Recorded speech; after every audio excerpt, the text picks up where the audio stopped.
welcome to Retro Americana. I'm your host, Jeremy Scott. Today's special guest is Dr. James Townsend.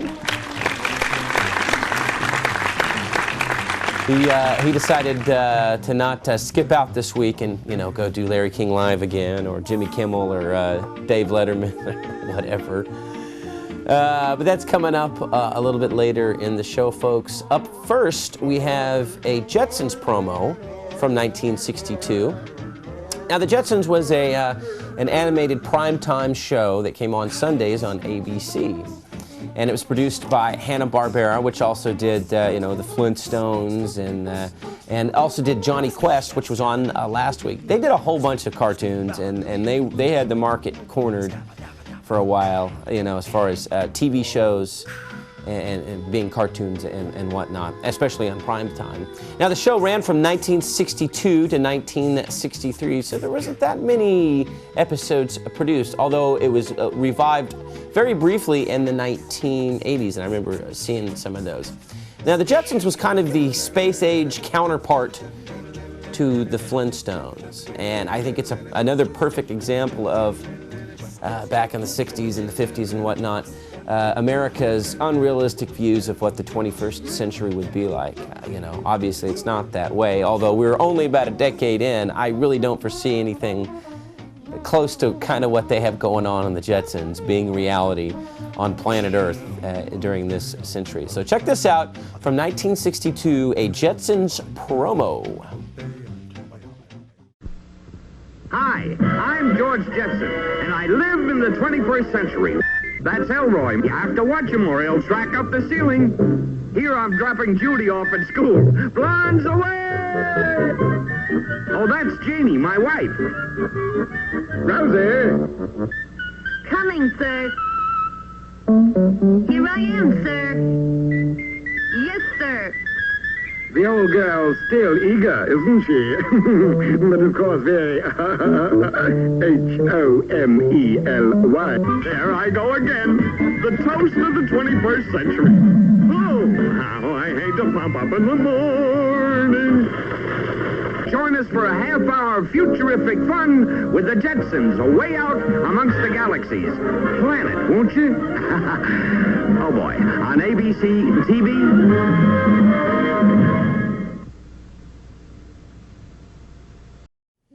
All right, up next, folks, I have yet another Star Wars commercial.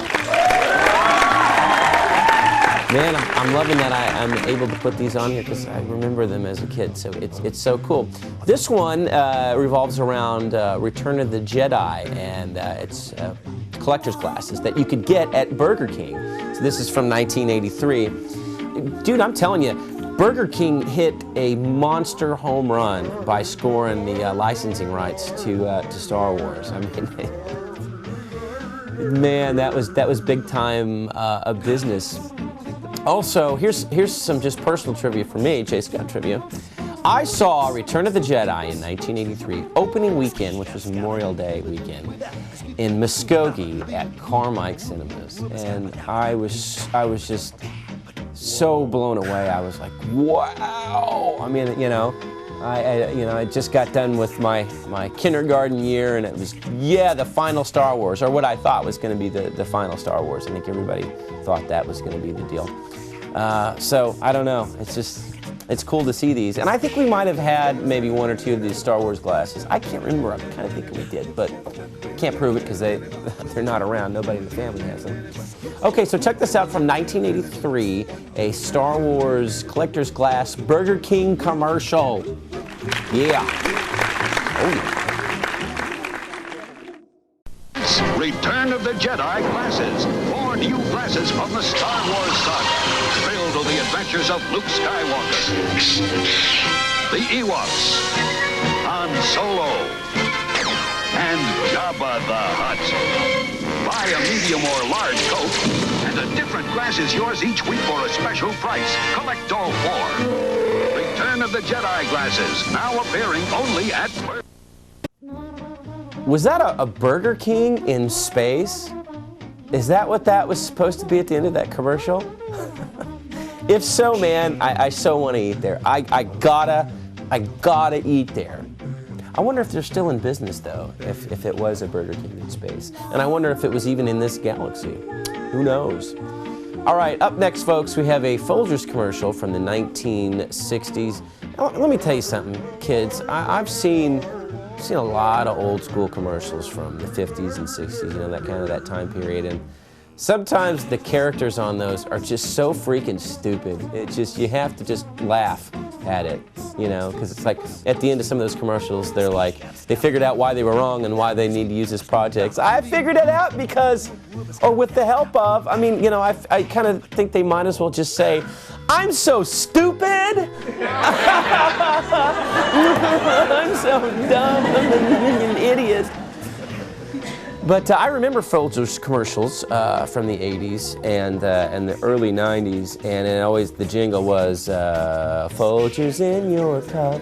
You know, it'd be like, for example, I remember one where some kid came home from college and it was early in the morning and the family was still sleeping, and he let himself in and woke the whole family up with a pot of Folgers coffee, and it just, family happiness ensued after that. It's the power of coffee. So check this out. From the 1960s, a Folgers commercial.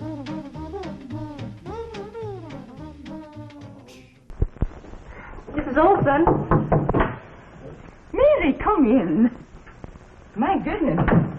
You look as if you lost your last friend. It's my Jim again. You should have heard him this morning. Mary, your coffee is as undrinkable as ever. Oh, and Jim's always so nice. I know, Mrs. Olson, but he's always got some complaint about my coffee. Maybe he's right. I just can't seem to make good coffee. Good coffee is no problem if you use a coffee with better flavor. Folgers. Folgers coffee? Yeah, Folgers is different. They blend it special. And see, Folgers is mountain-grown coffee. Mountain-grown? That's the richest kind. You try it. I will. Tonight.